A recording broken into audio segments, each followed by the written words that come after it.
Our next speaker is very familiar with the intersection of advocacy and education and is excited to introduce you to her organization. Irene Rivera is the education policy advocate and organizer for the ACLU, or the American Civil Liberties Union, in Southern California. There, she focuses on advocacy, community engagement, and policy support for their statewide education team to ensure that there is a quality education given to all students. Irene, thank you so much for joining us. Thank you so much. Good morning, everybody. It is my pleasure to be here with you all.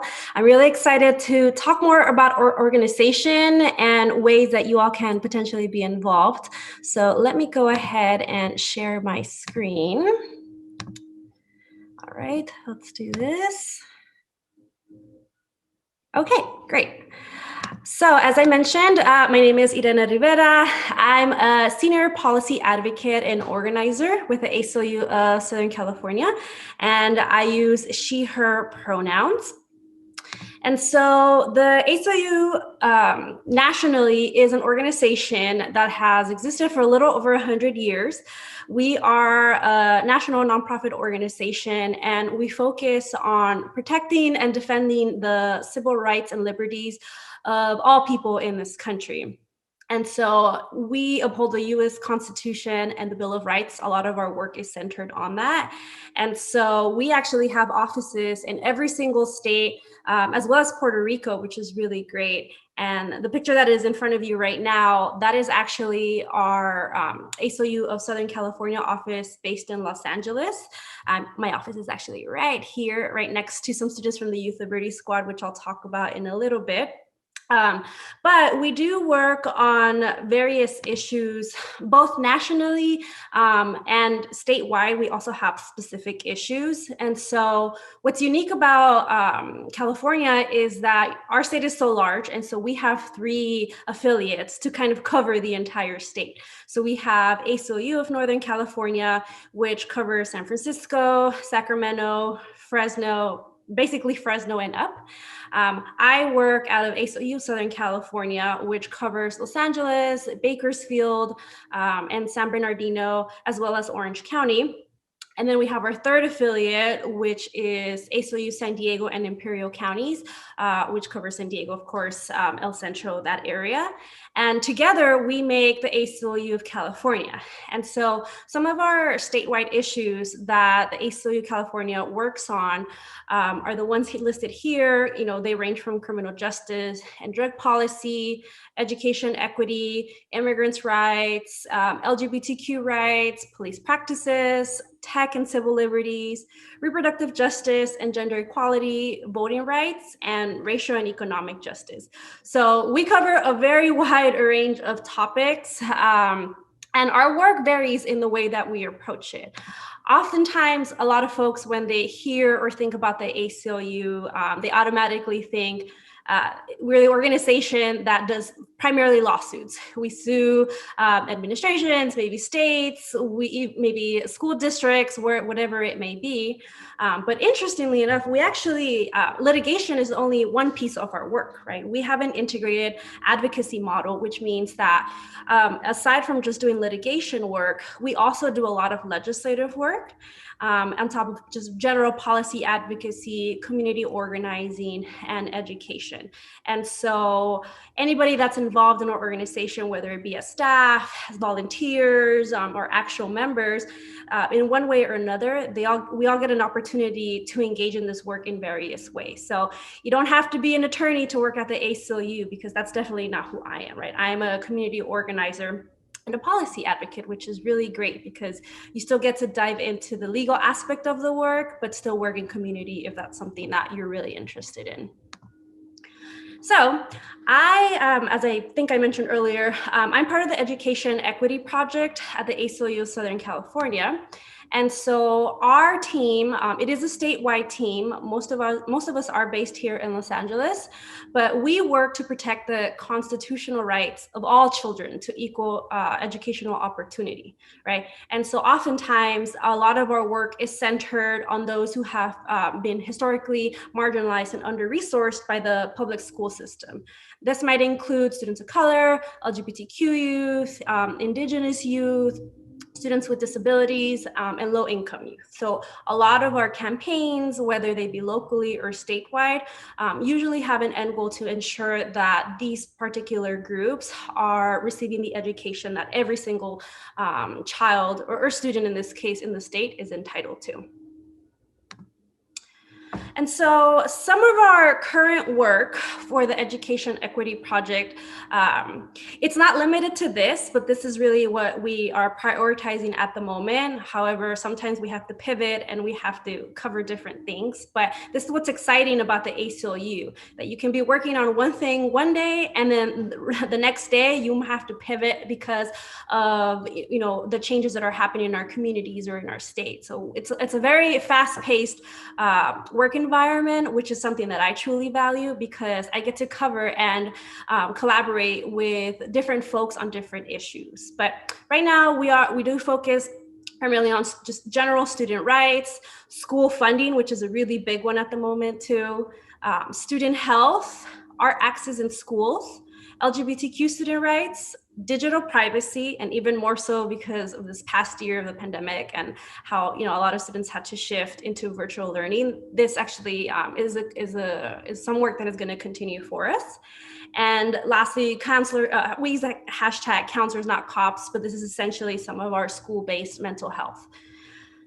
So how does this tie into how you all as young people can plug into this? And so about in 2019, actually, we, the ACLU Southern California, realized, if we're going to be working on education, equity issues, and doing some advocacy work on behalf of students, I think we eventually realized that it just made sense for us to connect, to have young people be a part of our space, right? To help us shape our campaigns, to help uplift student voice, to make sure that the work that the ACLU was doing in relation to education was reflective of what young people wanted to see. And so in 2019, we launched the Youth Liberty Squad, which is it's a youth leadership program. And we work with a cohort of students for an entire year to get them grounded on the values, the campaigns and work of the ACLU based on the issues that I talked about earlier, but also to expand their own leadership, right? To get involved in advocacy work, get involved in maybe advocating for some legislative bills, participate in their school boards, or to support or maybe oppose certain resolutions or policies that might come about. So they get an awesome opportunity to network with organizers and attorneys and other students from their area to push for education equity issues and really help advance our overall goal as an education equity project. So these pictures here are just a mix of some of our current but mostly past YLS alumni who have gone on to graduate. And it's our Youth Liberty Squad structure is changing. This is our third year. We're going to be starting our third cohort, and we actually just wrapped up our application cycle for the third cohort, which is going to launch next month.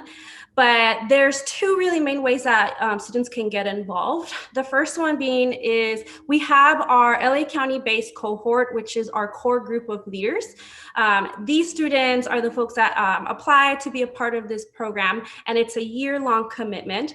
And we meet either bi-weekly, if it's a virtual, we might switch to in-person hopefully soon, once a month, but it's continuous meetings at least once a month. But also there's an ask for them to involve in various campaigns, to develop their own projects, to participate in public speaking opportunities, facilitate workshops. The list goes on and on.